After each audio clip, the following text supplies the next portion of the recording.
I'm not making any money talking these days. Good Christ. I'm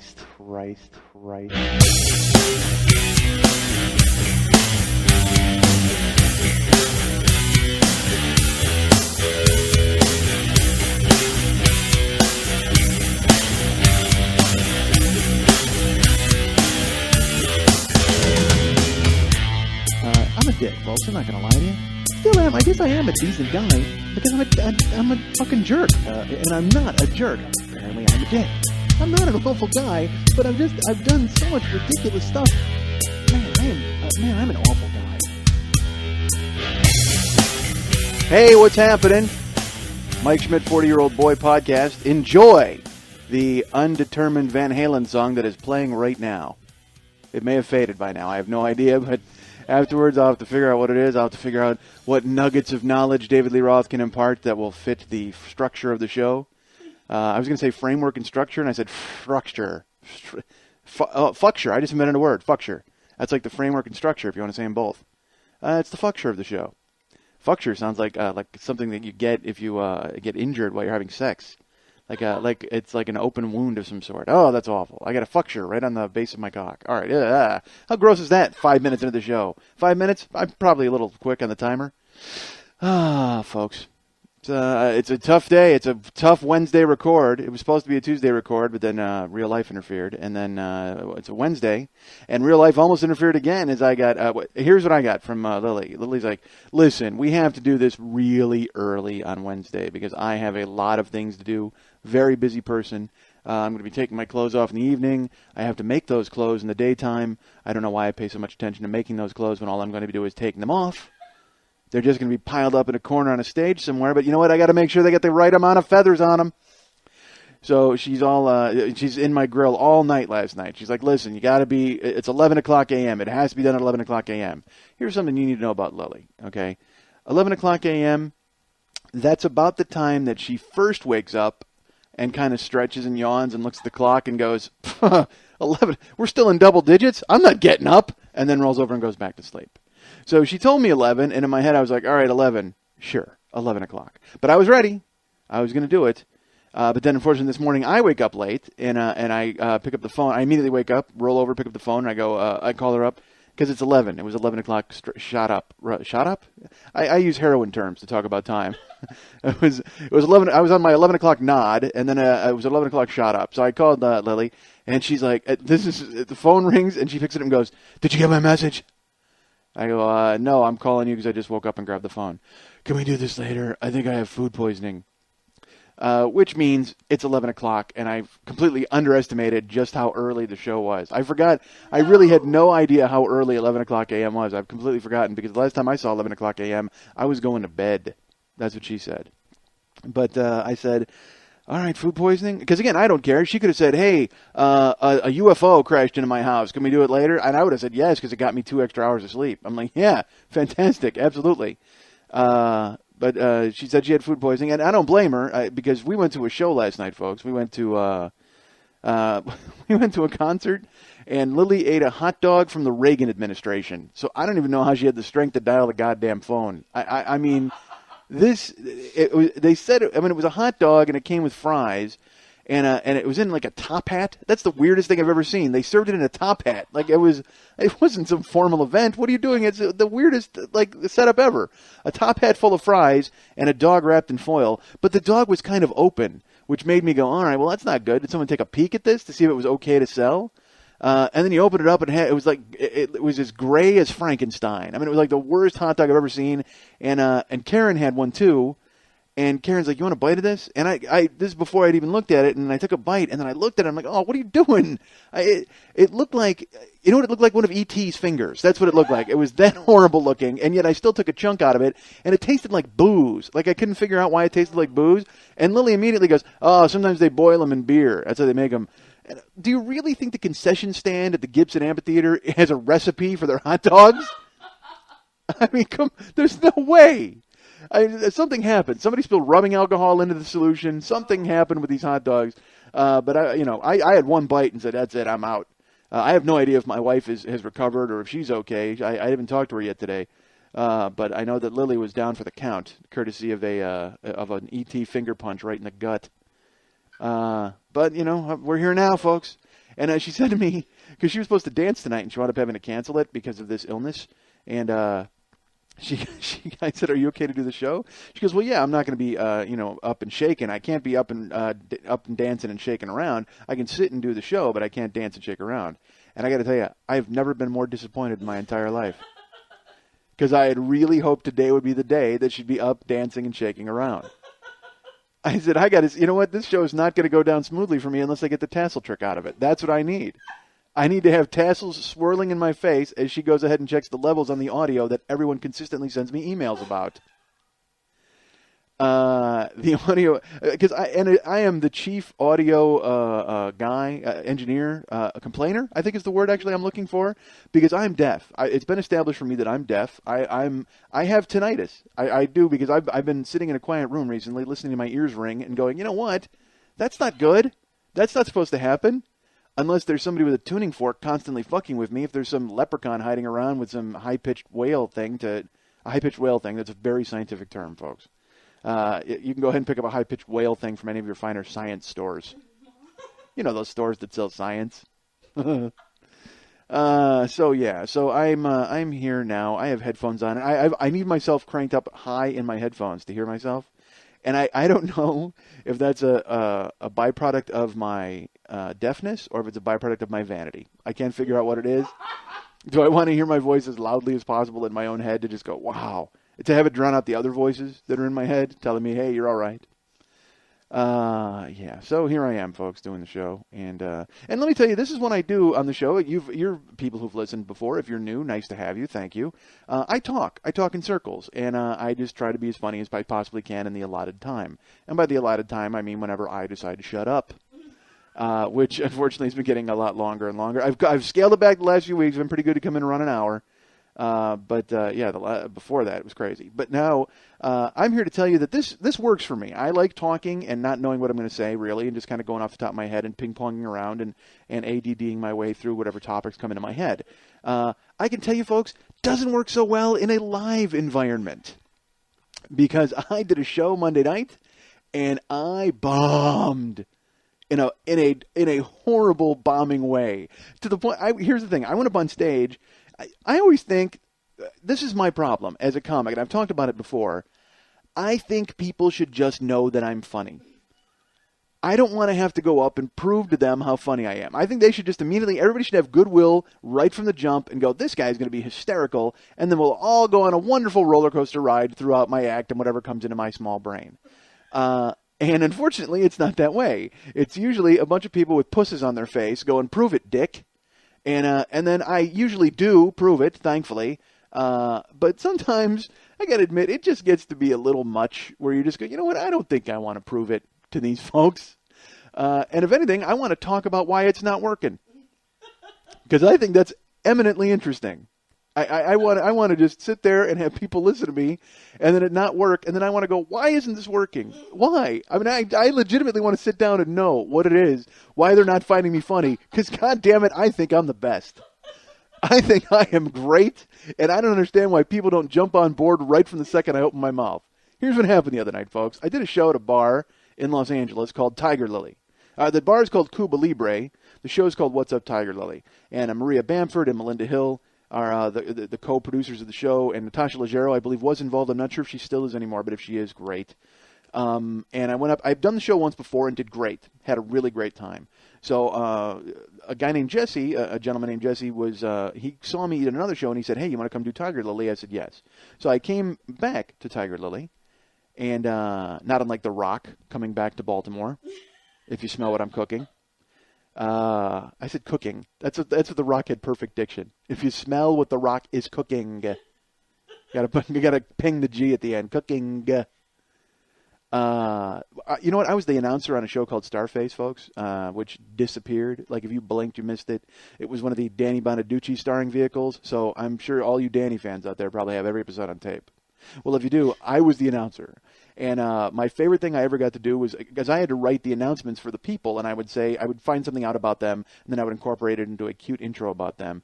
And there was a guy who was fascinated with professional wrestling, and he loved The Rock. And so I got to introduce him as, finally, he has come back to Starface Bob, whatever his name was. But I got to do the full-on Rock impression. I'm not doing it now because I don't want to blow the microphone out, because, folks, I have a serious set of pipes on me. And also the fact that I just woke up an hour ago, I think. I got phlegm in there, and I haven't spoken to anybody, so this is me. I'm breaking my voice out of the box for the first time today, and boy, does it sound shiny and new. So, I'm at Tiger Lily on Monday, and the show goes on, and there's like 8 or 9 comics before me, and everybody's doing pretty good. Everybody's doing okay. You know, Maria kills it up front, and then a woman named Becky Garcia does really well. And a guy named Hugh Moore did really good, and a bunch of people went up, and Melinda Hill did very well. Everybody's doing good. And I'm sitting in the back, and there's a guy named Eric Price up, and he's on. And there was a comic named Liz Feldman. Liz Feldman went up, and she did this joke. She said, she was excited about gay marriage in California, and by gay marriage, she means marriage. Because there's no need to qualify it, because it's just marriage. She goes, hey, I'm gay. I had lunch. I didn't have gay lunch, which is very funny. So then Eric Price goes up. So then I go up after Eric Price, and this is what happens. I step to the microphone, and again, picture, you know what I'm doing here. I'm just talking. So I go up to the microphone, I go, how are you folks? Good to see you. And there was a guy who looked exactly like Seth Rogen at one of the tables. He had the same moon face, the same Jufro, and it was smashed down with like one of those hipster, herringbone hats. I mean, it was just, he was straight up hipster from the jump. And I got up, and this is what I did. I go, folks, how are you? Good to be here. Seth Rogen, good to see you here, especially on a big week for you. Pineapple Express coming out Wednesday. And nothing, no laugh. Nobody even acknowledges that he looks like Seth Rogen. All he does is he looks at me with like a sad face and just points at me. Like, yes, I hear all the time that I look like Seth Rogen. Well, maybe if you didn't try so fucking hard to look like Seth Rogen, you wouldn't be so world weary of people pointing out how much you look like Seth Rogen. Cut your fucking hair. You're going to have attitude about it? Seriously? That I point out that you look like the guy? You're right in the front. Everybody in the place is going, wow, that guy looks sort of like Seth Rogen. I point it out, and what do I get? Nothing. Silence and a point from the guy, from the fake Seth Rogen. So I'm like, all right, fine. And again, you got to understand, I think that everything I say is gold. So I'm like, you know what? The Seth Rogen thing, they're going to all jump on the train with me, and here we're going to go. I know it's not really funny. I know it wasn't, but it was acknowledging something that I'm sure everybody was thinking, and that kind of gets everybody on board with you. It's a trick. Sometimes you do it in stand-up. So, and I also didn't mean it as a trick. I just meant it because it was like I came up and that was what I said, because the guy was sitting right in front of me and I noticed him. So there's nothing. So I was like, all right. So I didn't, I wasn't phased, and I just went, okay, Seth Rogen, blah, blah, blah. He points at me. And I go, folks, Liz Feldman was up here earlier, and she mentioned that she had lunch, but she didn't have a gay lunch. That's weird. I had a gay lunch. I had a bratwurst and 2 hard-boiled eggs. Wasn't bad. And finished it off with a bowl of pudding. Silence! Not a laugh in the bunch. Nothing from anybody. A bratwurst and 2 hard-boiled eggs, finished off with a bowl of pudding. And at that point in my head, I went, they're not going to like you at all. Which is dangerous, because then you talk yourself out of doing well. And let me say, I didn't talk myself out of doing well. I just didn't do well. And it was my fault. It's not their fault. It's my fault, because it's my job to make them like me. It's my job to prove to them that I'm funny. And it's my job to get them behind me and on board with what I'm talking about. I did none of those things because I'm lazy. I'm lazy in life. I'm lazy in comedy because, I'm lazy in comedy because I will come up with an idea and it'll be really funny. And then that's it. That's all I have is that idea. Whereas if I explored that idea, I could probably get like 8 minutes of material out of it. I'm not. I say the one funny thing and then let it go and then ping pong around and point out a guy who looks like Seth Rogen and everybody hates me. But again, I did no work. I didn't try hard enough to get those people on board because what I wanted to try to do, I wanted to do a couple of things up front, and then I was going to tell a story that I told here on the show. I was going to talk about, I find that this show is helping me with my stand-up because it's helping me bring out, funny. It's helping me produce, Christ, I've done 19 hours of show. Is it all funny? No, but there's enough nuggets in there where I think I could pull it out and use some of it on stage. So I tried to tell the story about The Dark Knight. And about when I went to the show, and then I was going to tell the story about the Hispanic Joker, and then the crazy Batman, and, all those different things. And The problem was I had no goodwill built up with these people. These people didn't think that I was funny. So when I start telling a story, they're not going to go with me on the story because they don't think that I'm funny at this point. So I'm telling this story, and all I'm doing is fucking floundering as I hit the points. I talk about, the stand-ups outside and the news show, and I'm right there, and the Hispanic joker. I mentioned that gets nothing. And it's so funny. Literally, I'm not even doing stand-up at that point. I'm just telling these guys a story. I'm telling them some anecdote from my life. I'm that guy at the bar who's boring you with one of the nights of his life. That's what I'm doing. And I could see it. Like the table, the table that was on my direct right, shut down completely. They just started kind of looking at a menu and talking. Like they were out of it. And I could see people bailing on me, like periodically just jumping off. And it was funny. Jessie Klein was there, who's I had never seen do stand-up. She's always on Best Week Ever. She was funny. I mean, she had the set of the night, blew the doors off the place. Maria was there. I mean, I don't want to bomb in front of Maria. I like Maria. Maria's a friend, and she's really funny. I don't want to chew it in her room. That's awful. And then also there was a guy named T.J. Miller there. T.J. is a stand-up from Chicago who was in Cloverfield. He was the smart-ass guy who carried the camera around most of the movie, and he was that guy, the friend, the mouthy friend. And now I'm chewing it in front of that guy. He's becoming a name in stand-up. He's been on Letterman, for God's sake. And I'm eating it in a way that I can't even describe to you. And I've had really bad bombs. I've had bombs where I walked out in tears and I punched a hole in a wall at a club once. I mean, I'm not, I don't handle that well, folks. I don't handle anything well. Who the fuck am I kidding? But more often than not, thankfully, I've been able to do well and carve out kind of a niche, so people keep hiring me. But when it doesn't go well, man, it doesn't go well, and I have to acknowledge that. So I want to pull up a chair and just go, all right, why isn't this working? What don't you think is funny? Like, is it just me in general, or you're so burned out you don't want to climb aboard and do any work with me? But I mean, I say that, but I wasn't doing any work. I wasn't trying to win them over. I thought I was just funny. I dropped a load of funny. It's like I wanted them to have a cake.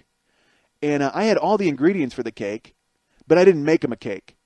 I had all the ingredients for the cake, and I just went, fuck, you people don't like cake? I didn't have a cake for them. I had the ingredients of a cake. It's my job to make the fucking cake, and I didn't. I've been thinking about it since I can't get it out of my head, because I am so mad at myself, because it's my own fault. It's my fault that it happened.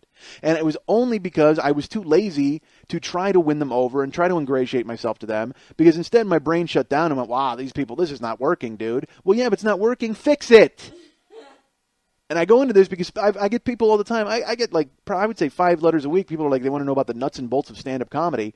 And, I got to be honest with you, this isn't that kind of show. I don't have any nuts and bolts for you. I happen to just be funny. I'm lucky enough to where I can things I say are just humorous to some people. I wish there was some sort of, I sit down and I write. Because here's the thing. Then I'll sit down to write something. Because normally I just try to be funny off the top of my head. And that's not a good approach either. Because it works. I am funny that way. But all it is it's a way of me to avoid work. Avoid doing the thing I'm supposed to do.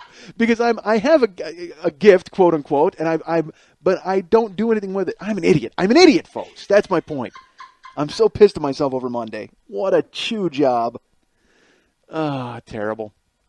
So, boy, I can only wait. I hope they have me back at Tiger Lily. That'll be great. As I sit here and talk about how badly I committed fucking seppuku on their stage. Oh, terrible. It's my fault. I know it was completely my fault. And it was funny. I finished the show, and I was even laughing on stage. I was just like, man, I even said at one point, I go, man, this is horrible. Because it was. It was horrible. And then, of course, people laugh. That's always what happens. It's like if you're bombing, and then you acknowledge that you're bombing, people will laugh at you acknowledging that you're bombing. But they're not about to dig you out of it. That's your job, friend. And you would think also, if they saw that you knew that you were bombing, they would go, oh, this guy's okay. He gets it. And then they'd come around on your material. Nope. Jesus.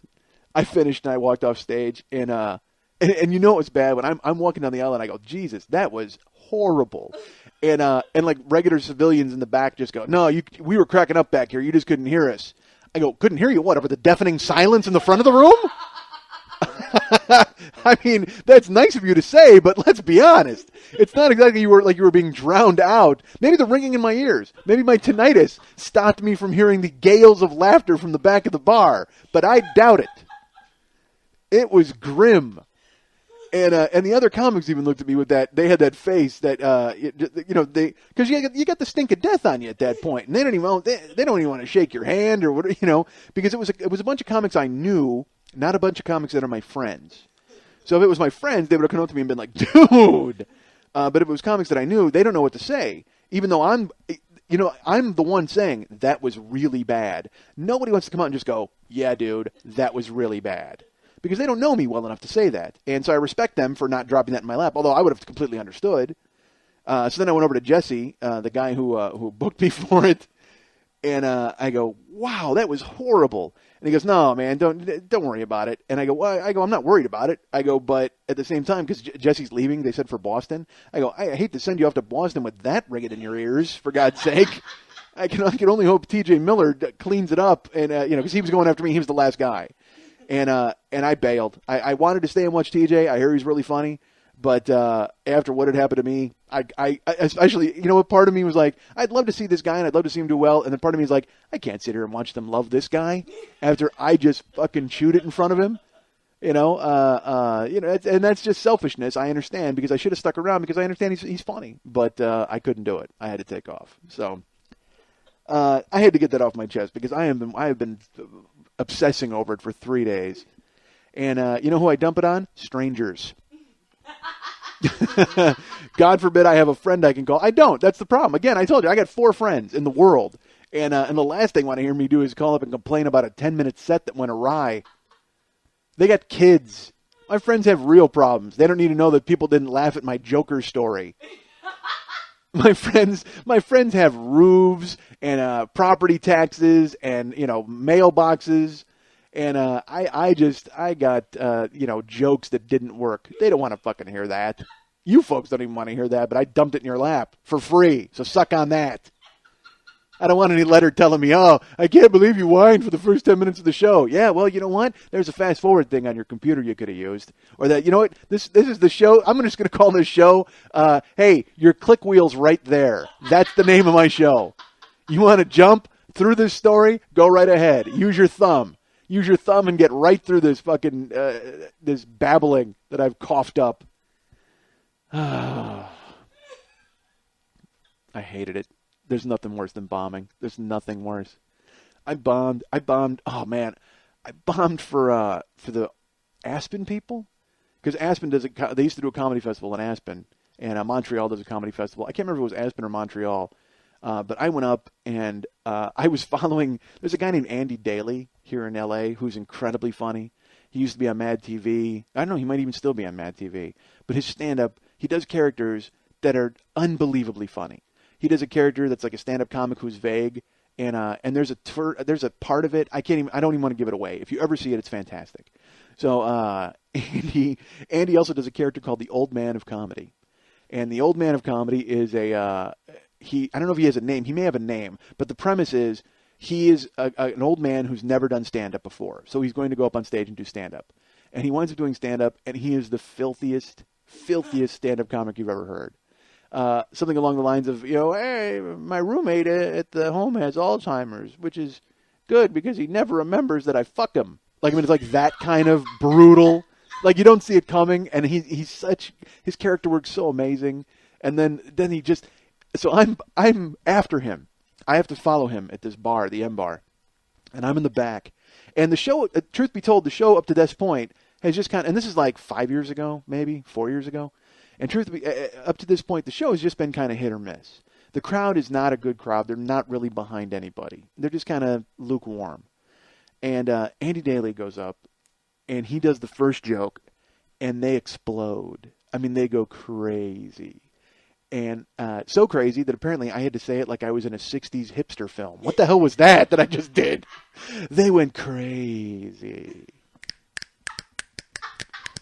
I snap it up beatnik style for you folks. I don't know why. Why did I have to drop a long crazy on you? They went, not folks, they didn't just go crazy. They went crazy, man. Apparently Austin Powers showed up. So they were snapping. They were going nuts. I'm in the back of the room. I'm next. I've got to follow this. And I'm of a mindset where I just go, you know what? I'm just going to surf this. It's cool. I'm going to ride with this. But unfortunately, it's tough to surf a wave that won't stop. So he just keeps building it and building it. Every joke he does is killing. I'm in the back. Andy Kindler looks at me, and he goes, when are you up? And I go, next. And Andy Kindler goes, ooh. And I was like, yeah, exactly. So Andy finishes. People immediately charge the stage, throw him on their shoulders, and carry him outside, and put him in a blanket and toss him in the air over and over and yell his name. They have to take a 20-minute recess to clear the confetti and the broken tables that happened when the stampede of fans charged the stage. I'm in the back, and I'm like, oh, yeah, this is... And already, half the battle is just going, you know what, fuck this. I'm just going to go up and do good. I go up on stage. They call me up. There's not even a break. They're just like, hey, you know what? Come on up. Hey, Mike Schmidt. So I go up on stage, and I get nothing for the first 3 minutes. I get silence. And again, I think I've explained that I'm a guy who just talks. So if I don't get anything up top, I don't get a comfort zone. I don't get to relax. I don't get to just, to just wing it, which is what I want to do. I want to feed off of the energy of the crowd. I want to feed off that, and it allows me to be funnier. It allows anybody to be funnier. I don't think I'm telling anybody a secret here. Comedians feed off the crowd. So they're giving me nothing, and there's a thing that happens when you're a comedian. Your mouth will go dry, okay? And immediately, so the first 2 minutes get nothing, and then it's like, I don't know if you can hear that, but it's like your lips start smacking because you lose all the spit in your mouth, and then you're like, what am I going to do to dig out? And it just went downhill from there. I got some cursory chuckles. But this is an audition for the Montreal Comedy Festival. This isn't this isn't Tiger Lily on a Monday where I can walk off stage and laugh it off. This is a big deal, and they had called and arranged this with me. They had seen me and liked me, and then I go up and absolutely whiff. I mean, just a complete and utter pillowcase, empty, nothing, a brick. And I walked off stage. I finished. And like I said, I've done this before where I've walked off stage and just charged through and like a child at a birthday party who didn't get what he wanted, just runs away. I walked off stage and I kept it together on the way out of the club. And everybody was just kind of like, dude, Kindler comes over, everybody comes over, and they were real nice. But I barely broke stride. And I walked right out the door, right to my car. And drove home because I didn't want to be there to see anybody else do well or poorly or hear anybody say it because I knew I'd blown it. I knew I had blown it. And it was funny. I called at the time, Jimmy Pardo was like, he was my guy. He was like my best friend. And so I called him up and I was in tears, man. I mean, I couldn't. And I was just like, dude, I blew it. I absolutely choked it away. I had to follow Andy, and Andy crushed it. And then I let it get in my head even a little bit. You can't let it get in your head a little bit. But it did, and I showed ass and chewed it, and called. And Jimmy was nice. He talked me down, and told me don't worry about it. Everything's gonna be fine, and those chances come and go, and boy, do they go. And very rarely do they come. I'm going to tell you folks as I sit here doing a show for free out of somebody's living room. But so that was. You just obsess about it, man. That's the problem. You obsess about it for days and days. At least I do. But that's a byproduct of everything I do in my life. I sit there and obsess about anything that happens. I told you guys, I hate making spelling errors in emails or in posts. I can't stand it. So last week I sent out a letter to my mailing list to tell them, I always do that every week. You guys know that if you subscribe, to tell them the new episode is up. And a guy wrote me back. And all he said was, I'm sure you already noticed this, but check it out. And he highlighted that I wrote, skills you desperately need to survive in this crazy world was the sentence that I had written. But then I had revised it at some point where it was going to be skills desperately needed to survive in this crazy world. And I had forgotten to change need to needed. And this guy emailed me to point out that I had made a typo in what I had sent out to my mailing list. not knowing, apparently, or completely knowing how much it drives me fucking insane. And I'd already noticed it, believe me, because I'm on my own mailing list, and then I open it after I sent it to see what it looks like, to make sure the links and stuff came through, and I saw it, immediately went, because it jumps, it looks huge to me. Any spelling error or grammatical error, it may as well be, I might be looking through a magnifying glass. It's gigantic, it's throbbing, it has hair on it. I mean, it's the biggest thing I've ever seen. And I knew it right when I saw it, and I go, that just went out to 1,000 people. And sure enough, man, but then one guy writes me to go, hey, I'm sure you noticed this, but I thought I'd let you know. Yes, of course you would. I don't know if he was just having some sport because he listens to the show and he knows how much it fucking bothers me that I make mistakes, or if he was just going, you know what, dude, seriously, you should have made needed. I don't know. Either way, don't think I didn't obsess about that for 3 days. Matter of fact, I'm going to blame the Tiger Lily show on that. I was in the back going, needed. I kept writing it out. Needed. And then went up on stage and chewed it. Told a gay lunch joke. Nobody liked it, and everything went downhill from there. Who doesn't laugh at gay lunch?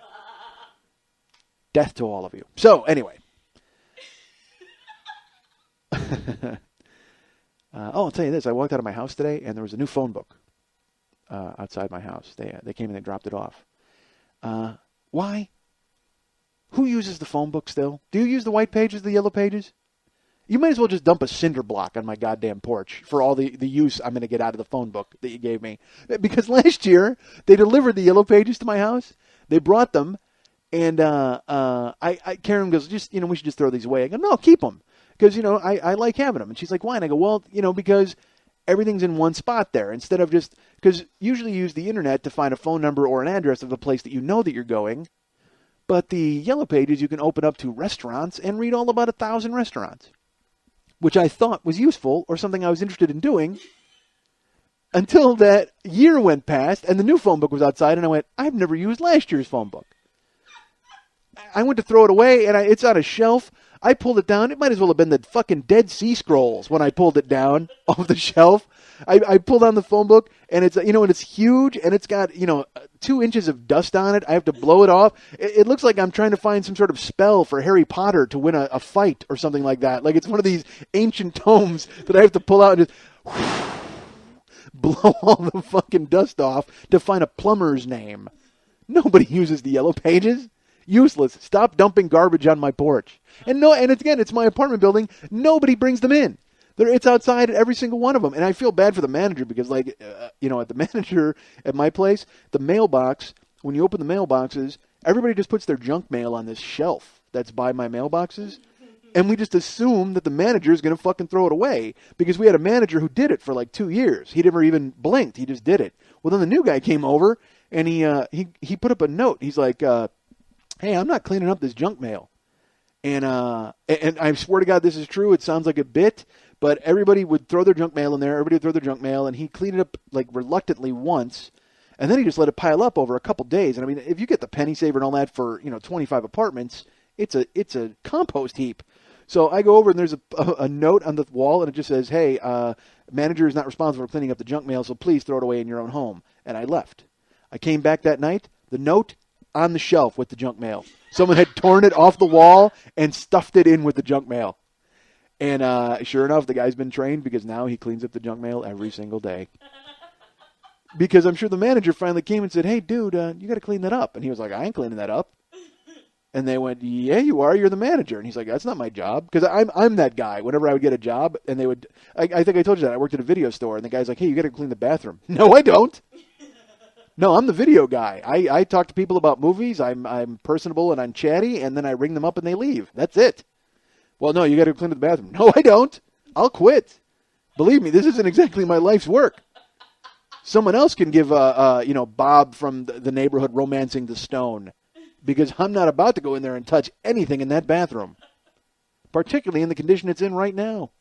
That was from episode 4, I think. 3, 4? I don't know. It was grim, folks.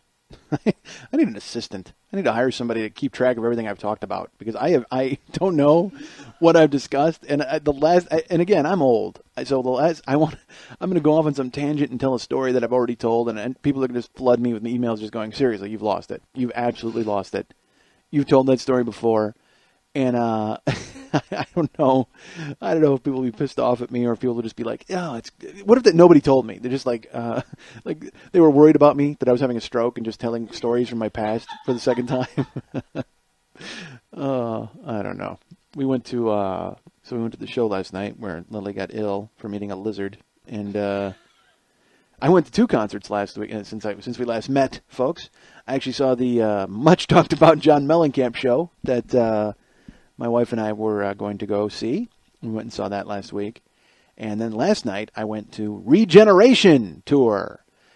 Folks, I went and saw Naked Eyes, ABC, Belinda Carlisle, and the Human League last night. Straight out of 1984, that show was, folks. I actually brought my high school, I was going to say diploma, but we all know I didn't graduate. I brought a high school, I was going to say a Letterman's jacket, but I didn't play any football. I brought nothing. Folks, I brought me. I brought nothing from school, except my petulant attitude and my lack of work ethic. I brought both of those, because I still have those from high school. And by the way, remember I saw The Who a few weeks ago, and I think I mentioned to you how white the crowd was, folks. If that was a white crowd, these 2 shows were blizzards. So white that Human League had a white set. Like they had white mats and white keyboards and a white keytar. And I actually looked at Lily. I said, that set is whiter than the only thing whiter than that set is the crowd here tonight, because it was crazy. Because I mean, what self-respecting black guy is going to go see Naked Eyes? Never. And there's no black guys at Mellencamp, unless literally the only black guy I would expect to see would be Don Cheadle from Boogie Nights. That's like the only black guy I would expect to see at that show. No black guy likes the small town. You know, because that black guy hears small town, he's thinking like, I better drive my ass through small town before I get lynched. Small town is not a good place for black guy. And I speak in the general term of small town and black guy. Remember Small Town and Black Guy? That was a Hardy Boys mystery that I read when I was a kid. It was just, and it turned out, unbelievably, it was the Hardy Boys who'd done the crime. It was the twist book. But they were in Small Town with Black Guy. All right, so that actually sounds like an Indian direction. Go to small town, turn at black guy. Because black guy stands in the middle of small town and just waves. Because if he doesn't, he'll get lynched. We've already established that, folks. Mellencamp was okay. I went for Karen, and Karen enjoyed it, so that was fine with me.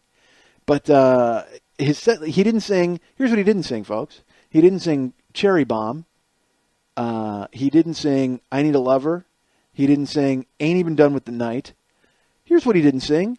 He didn't sing Hurts So Good. John Mellencamp. John Cougar would have sang Hurts So Good. Mellencamp does not. Mellencamp does 6 songs off of his new album, including one that's about the Gina 6 and the nooses that were being hung down in Georgia.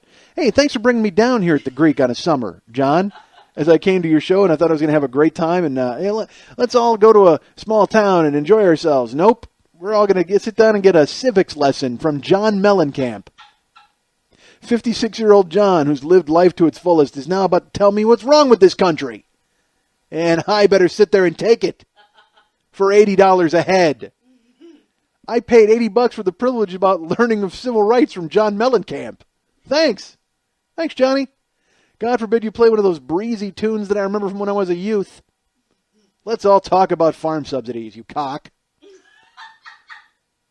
And nothing against John. He was great. And again, I call him John because we're very good friends. But Mellencamp goes out and he only played an hour and a half. And I'm at the age now, folks, where the concerts I go to, the encore consists of the artist bringing out his kid on an instrument. Virtually every show I go to, except for the Human League, of course, because none of them are reproducing. They're all robots. They were all cloned, and they're in some experiment where Kraftwerk fucked a robot. The Human League came out. But John Mellencamp, of course, brings out his kid Speck. And here's my favorite part.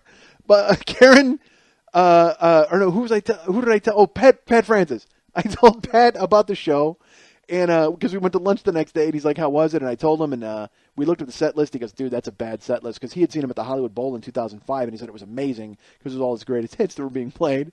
But I said, "Yeah," and I go, "Then for the encore, he brings out Speck on guitar," and Francis goes, "His grandfather?" Because his grandfather's name is Speck.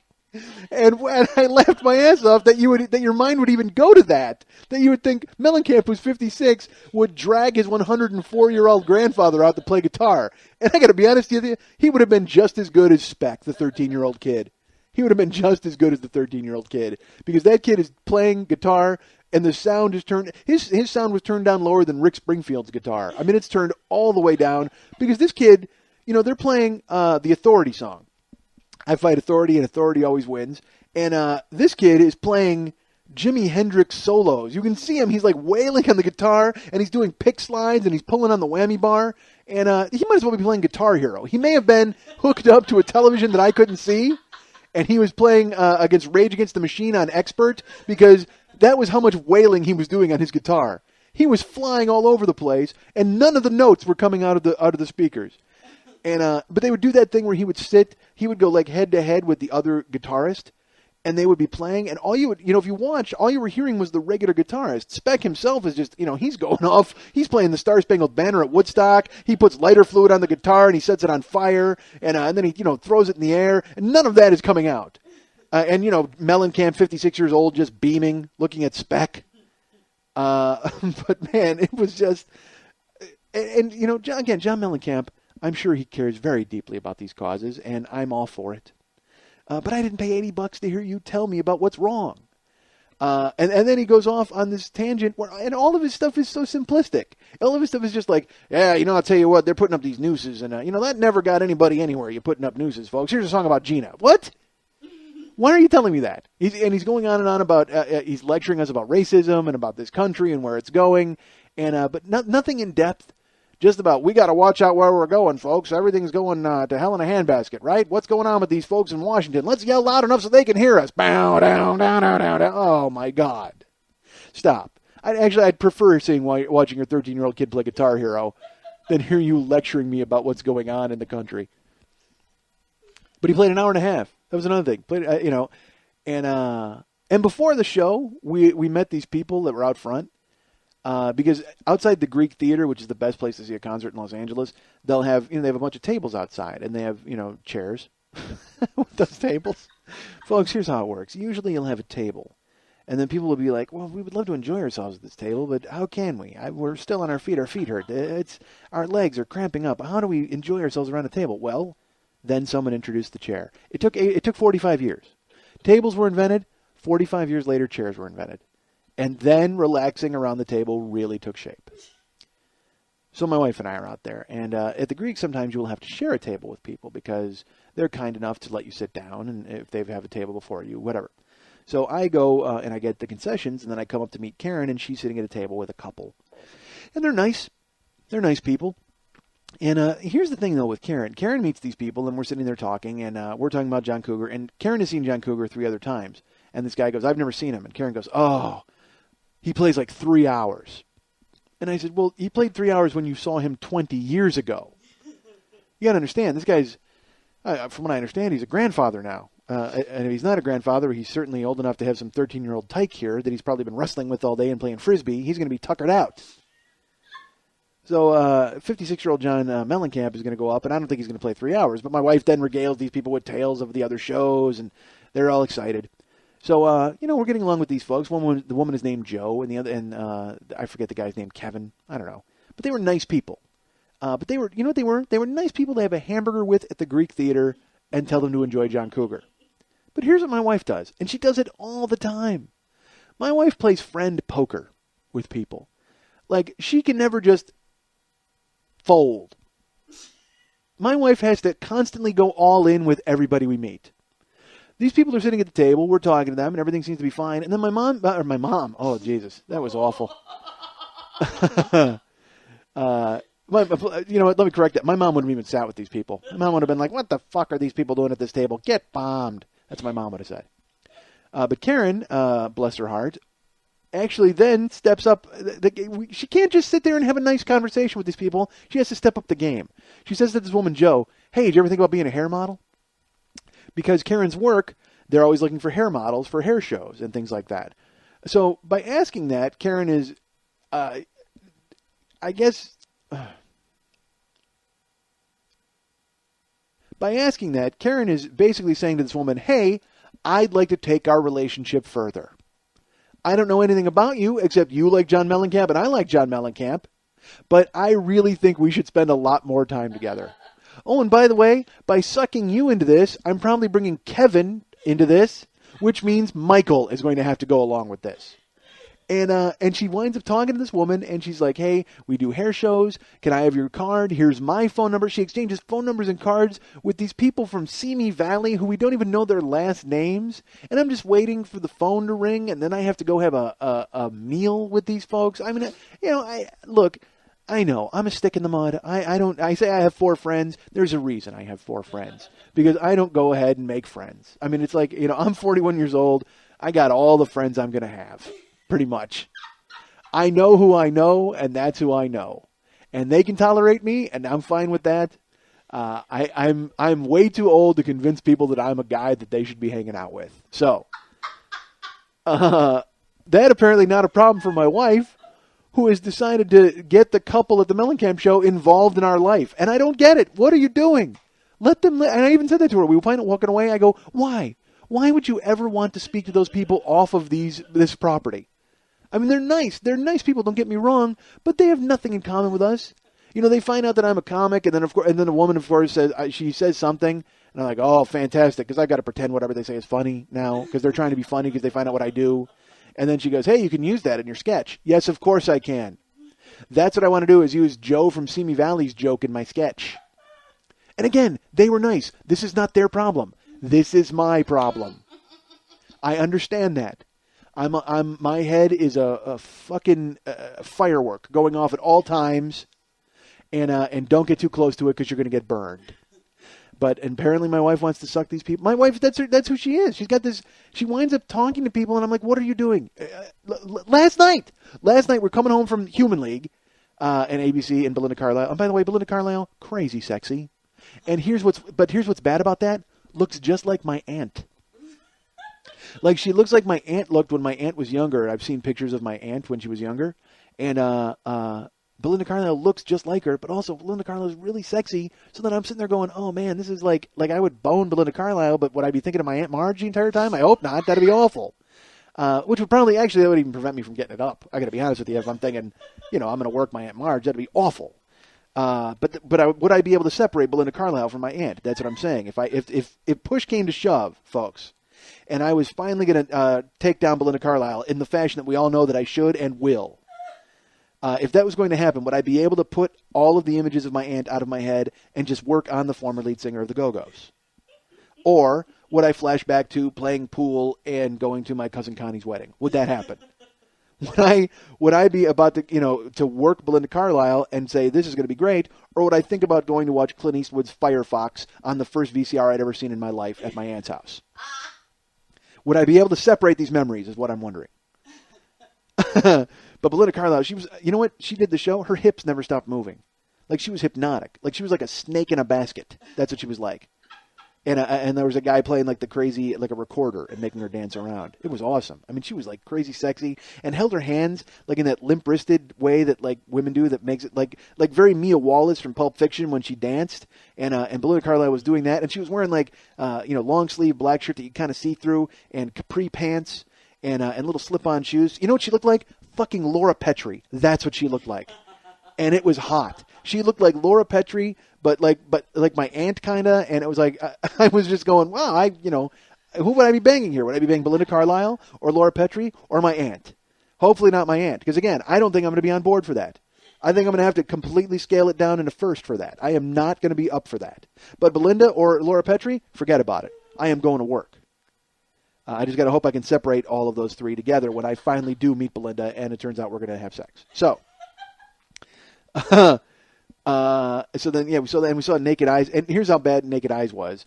We got there a little late, and I thought Naked Eyes was ABC because they made a comment where they said, and I looked at the guy and I go, that's not Martin Fry because Martin Fry's not blonde anymore. Why would he look like this guy? Because the guy from Naked Eyes, he looked like a hair farm. I mean, he had one of those like horrible wigs on top of his head, just like a long, it wasn't long, but it was up in the air, like poofy black wig. It was terrible, just awful.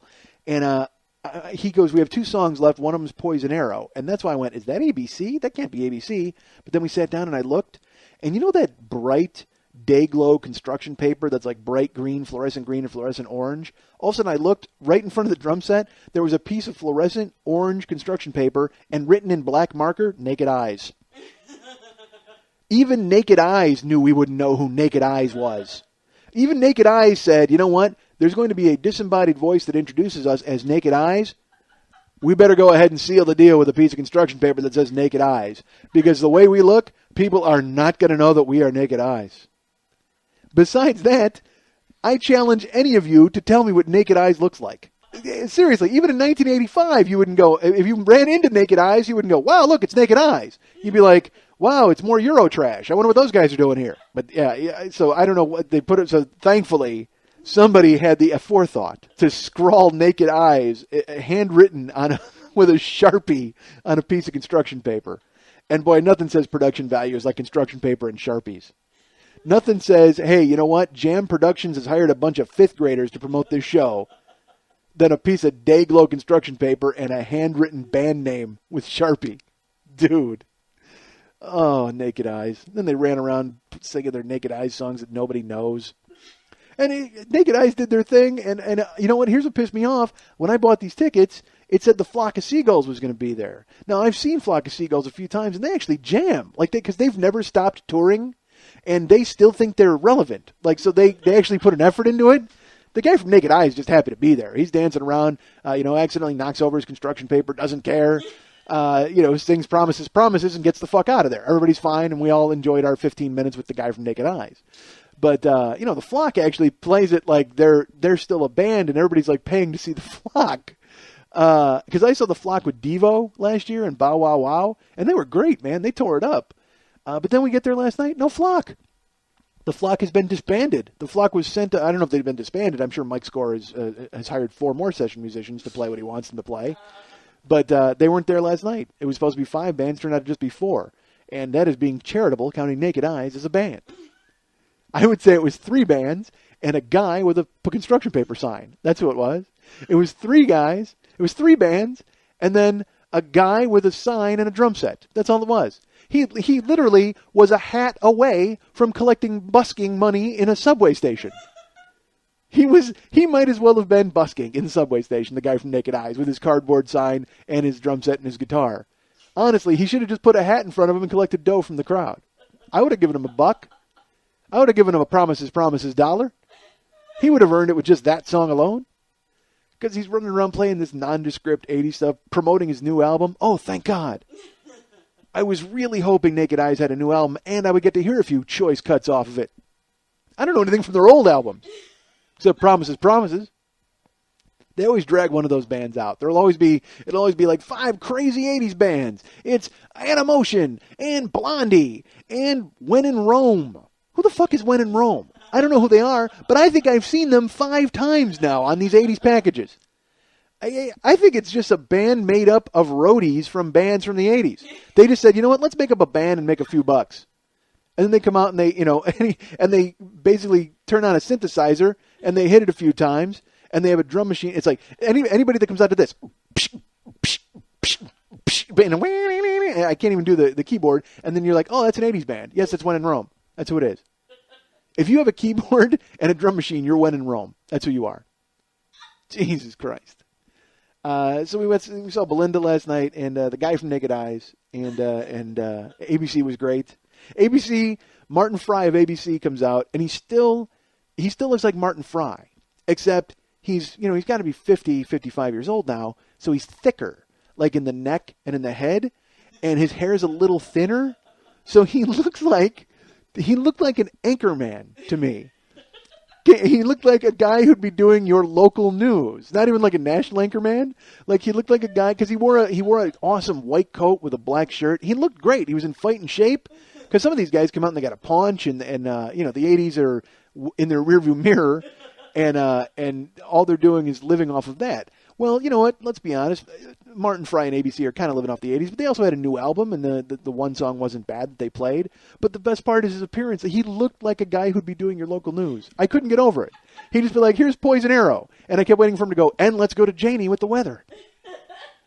He just had this haircut that was parted on the side. You don't see that in rock stars. Rock stars usually have an unruly mop. Take the guy from Naked Eyes, for instance. He was all about the hair farm. I mean, he had a crazy, just a black mib on top of his head, and it was all spun around, and it looked like he'd fallen into a pile of cotton candy and soot. And that's what was on top of his head. But Martin Fry came out perfectly coiffed. He had great lines across the shoulders from the jacket, and looked like he was about to give me a special report on nursing homes. It was great. And then the Human League came out and tore it up. And it was still the Human League. It was like, it was them. So anyway, it was a great show. But afterwards, we're driving home, and Karen goes, let's go to McDonald's. And I got to tell you, I don't eat fast food anymore. Unless, if I do, I go to In-N-Out Burger. Because I'm like, I can eat fast food so rarely that if I'm going to do it, I'm going to go to the king of fast food places. But Karen's like, let's go to McDonald's. And we went to Taco Bell probably 3 months ago, and we bought food. And we each ate one thing and then sat there and stared at this pile of fat on our coffee table. And I went, I can't eat this garbage. It's just horrible. And Karen's like, you're right, I can't either. And of course, 4 hours later, let's go to Taco Bell. I mean, Karen is like, she has no mind at all for that. She completely forgets I'll have to remind her. I go, look, it was garbage when we ate it last time. Like we actually, it looked like a bag of liposuction fat. That's what it looked like. It was just. It looked like in Fight Club when Tyler goes in and he breaks into the lipo clinic and they throw the bags of fat and one gets caught on the barbed wire and the fat drops all over Ed Norton. Yeah, that's what it looks like to me. Whenever I get a bag of fast food, it just looks like a bag of fat. So, but Karen last night, she's like, let's go to McDonald's. I go, why? She's like, I want a filet of fish. I'm like, oh, Christ. All right. I go, you sure? She goes, yes. So we go and we get in the drive-thru line.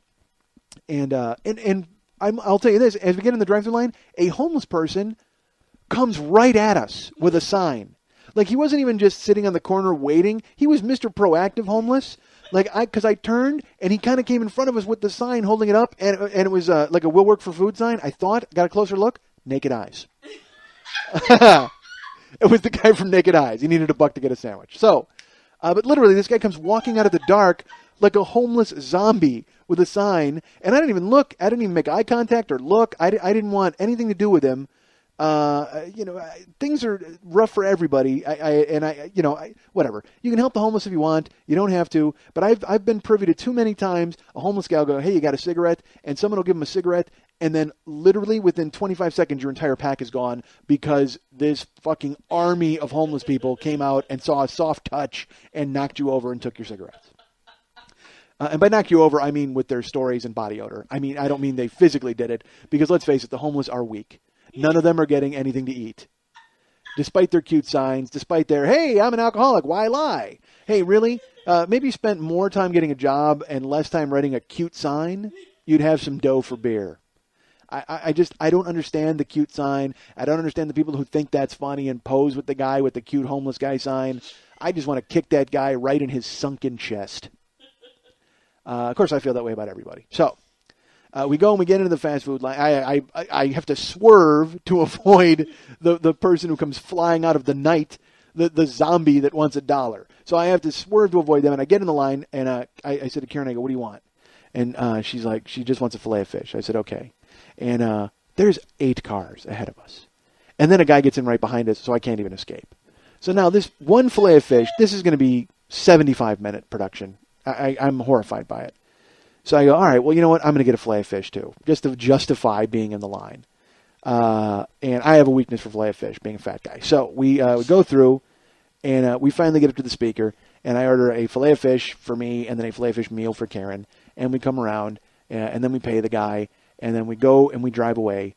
And as we drive away, Karen opens the filet of fish. It's a hockey puck. I mean, it is a brick. And I knew it would be, because if you go... Look, McDonald's doesn't exactly have a 4-star chef on call. They have a hot box and a microwave. That's what they have. So she opens up both filet of fish, and you could crack the bun, like they're that crunchy, and I go, fuck it. I actually turn around. I go straight up Joe Pesci on these people, and I go back to McDonald's to get our money back. Right, I'm going to get our money back from McDonald's. Literally, that you hand them the money, and they drop it into the floor, into the giant pneumatic tube system that brings it right to McDonald's headquarters. I don't think there's any cash on hand in a McDonald's. They flush it down this series of tubes that McDonald's has built into the earth, so every dime goes right to corporate headquarters. And then the guy behind the counter can just shrug at you whenever you have a question. Hey, you know what? This food is awful. Can I get my money back? Huh? We've never heard that before. Why would anybody want their money back? What do you mean? Because you just made me a goddamn... It's literally like a statue of a hamburger. I don't want this. I would need a jackhammer to get through this. Get rid of it. Well, sir, I can't help you. You know what? Stick around and I'll make you a fresh one. Oh, you will? Oh, thanks.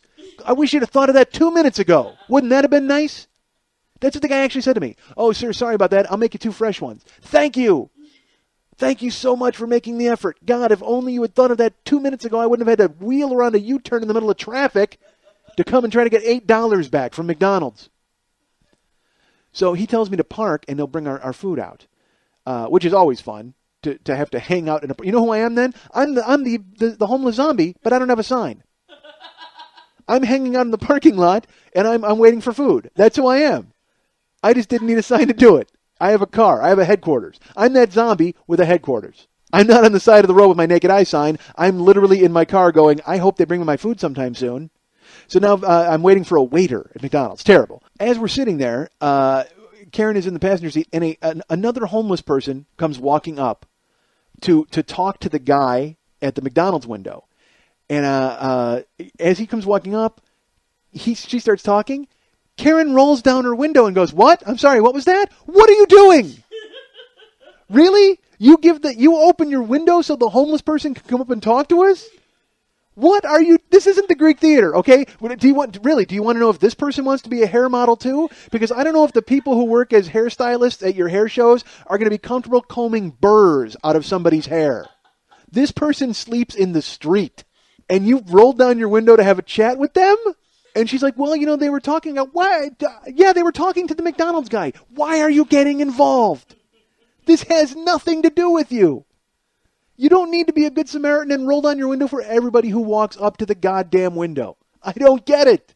But literally, that's what you did. You just rolled down the window. Hi, yeah, can I help you? Yes, you can help me.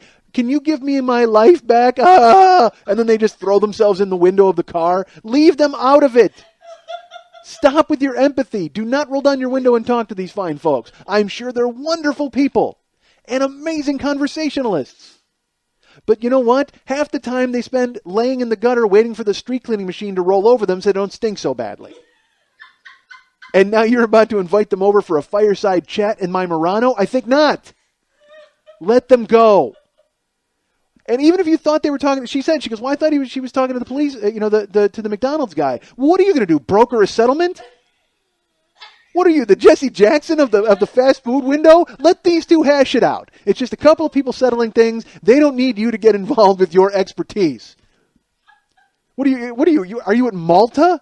Are you going to get the Magna Carta agreement between the homeless and the McDonald's people to broker like free food for them at certain times of the day? Jesus Christ, Kissinger, let it go. Keep your window up. Let me get my goddamn fist of fish from the goddamn McDonald's guy, and let's get the hell out of here.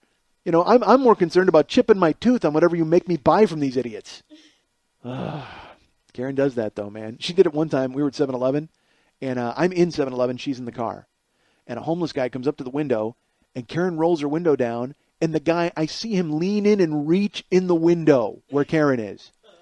And I fly out the door. And it's that thing where you got to be loud, like you got to be like a scarecrow. You got to be loud to scare them away. And I immediately went into I did the Batman voice. Where is he? Like I come charging out, and I'm like, hey, what the fuck are you doing? And the guy kind of scurries away like Renfield, and he hides behind a cape. And Karen's like, he just wanted a cigarette. And I go, what? And she goes, and then because she didn't. Here's the thing. Karen goes, he just wanted a cigarette. She's like defending him. Okay. And I go, what do you mean he just wanted a cigarette? He climbed in the car, for God's sakes. And then he scurries away and climbs under his box. And then Karen looks at me because he's gone now. And Karen goes, "Oh, thank you for coming out so fast." And I go, "What?" And she goes, "He wanted a cigarette and I wanted to give him one, but then he reached in like for the pack and he wanted a match." And I go, "Well, why did you just say that? Like, why did you defend him when he was here?" She goes, "Well, you look so mad and I didn't want him to feel bad." Really? Didn't want him to feel bad? Mister, I haven't had a hot shower since before the millennium. You want that guy? You think you're sparing his feelings by the guy who's over there? He's sleeping in a members only jacket that he got from Goodwill in '87, and you're going to spare his feelings as he reached into the car and tried to grab your possessions? That's my wife. She got a huge heart, but at the same time, it's like, what are you doing, honey? Why did you even roll your window down? Don't talk to these people. Don't, and it's awful. We all want to help people. Everyone wants to do everything that they can for anybody that they can. But at the same time, some people are beyond help. Some guy who's walking around with a shopping cart and a Methuselah beard is not the kind of guy to reach out to. That's not a guy that you pull aside and go, "You know what, buddy? Let's get together and get your life on track." First thing we're going to do is stop that eye from moving around your head. Seriously, look at my finger. No, look at my finger. No, seriously, focus. Is there anything you can do to stop that eye from flitting around like a goddamn moth? Honestly, do me a favor.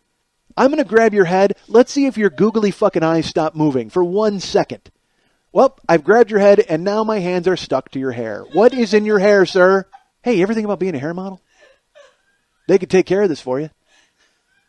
If I could somehow get my hands out of this gummy hair substance that you've got on top of your head, and if we could somehow get your eyes to stop moving around like fucking cherries in a slot machine, we could do something for you, sir.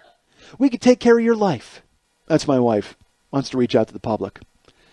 You guys can write me, Mike at MikeSchmidtComedy.com. Go ahead and write me there. Go ahead to MySpace.com/MikeSchmidtComedy and write me there. You can write me at all those places. You can go to iTunes and subscribe to the show and leave feedback and reviews there. That would be fantastic. We'd appreciate it.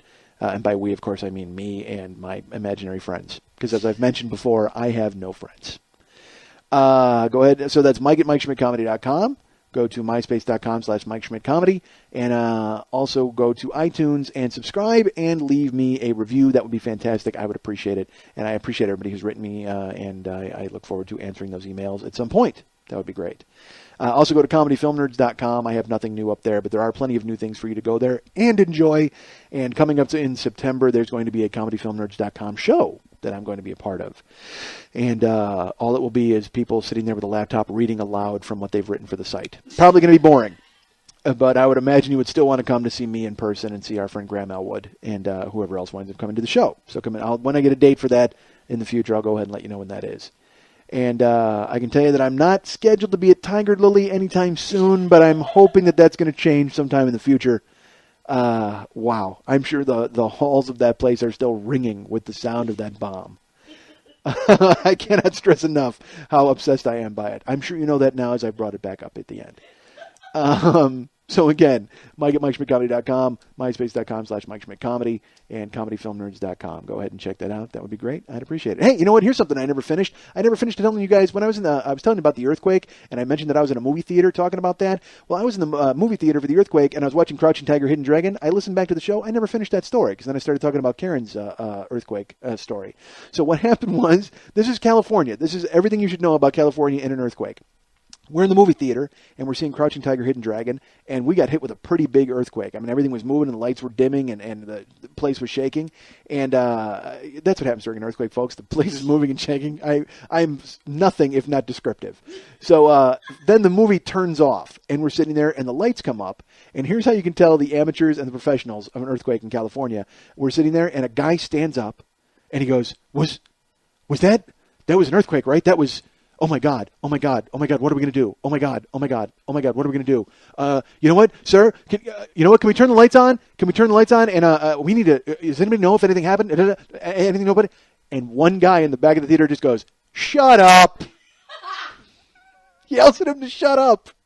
That's all he dropped on him. Like this guy's like kind of panicking and nervous. A few people just ran out. They were just like, "We're getting the hell out of here." Karen and I are just sitting there because it's one of those things you just ride out. But this guy's stand up and he's obsessing, and he's just like Woody Allen. He's walking around going, I can't understand what's happening with the earthquake, and then we got to get some information. This guy acts like we're trapped under rubble already, and he's freaking out. Back in the room, one guy just goes, "Shut up. Start the movie." That's it. This guy's not even concerned, because he goes the other extreme. The other guy is freaking out as if the world is ending. This guy's just like, you know what? I couldn't care less if the world is ending. I can't possibly bear the thought of this world ending without me knowing what the ending of Crouching Tiger, Hidden Dragon is. How do you expect me to fall into a crack in the earth without knowing what happens with Jing Jiang and Ling Liung? I don't know who those people are. I don't know if they were the stars of the film. I don't know if that was their names. I think Xi Jiang was one of them, and Ling Liung. Oh, and John Woo is, I think, did he make it? I don't know if he made it. And John Woo, and who's the other guy? Chow Yun Fat. Chow Yun Fat is definitely in it. I know that. I don't know. Chow Yun Fat and Li Liung. I may have made up Li Liung. Li Liung could be somebody that I completely made up, folks. I don't know. Look it up. Li Liung is a fantastic actor. He is he's well known for his role. He played a Chinese homeless person in Lethal Weapon 4. Lethal Weapon 4, actually. That was a pretty good rally, I thought, Lethal Weapon 4. Lethal Weapon 3 is so bad that when I went and saw Lethal Weapon 4, I was like, this is going to be terrible. But then Jet Li shows up, and Martin Riggs fights him but doesn't beat him, which is great. And Jet Li pulls apart a gun, which is fucking awesome. So I got to say, I was on board with Lethal Weapon 4. Lethal Weapon 3, not so much. Although I don't know if they're going to make a Lethal Weapon 5. I don't know how you could possibly do that. Didn't Danny Glover's character die, or isn't Danny Glover dead? He might be dead. I have no idea if he's dead or not. But if they do make a Lethal Weapon 5, count me out, folks. That's all I'm saying.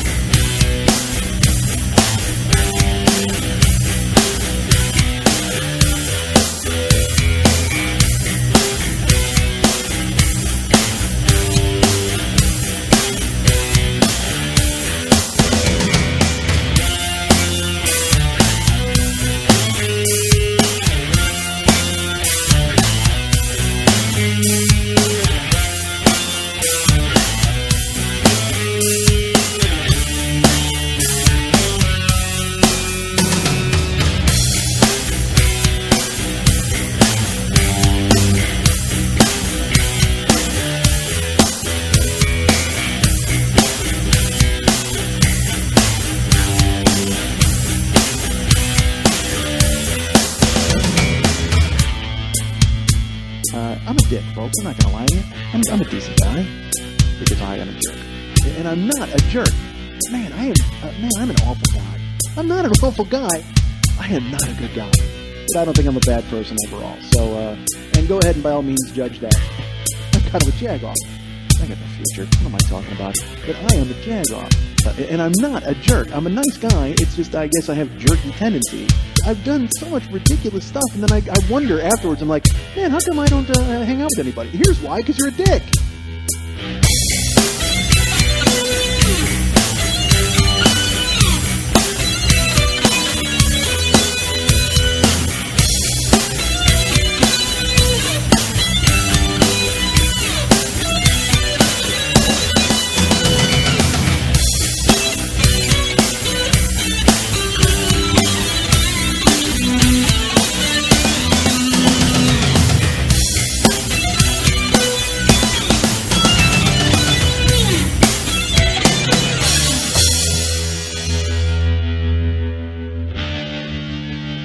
You're finished. You're finished. You're finished. You're finished. You're finished. You're finished. You're finished. You're finished.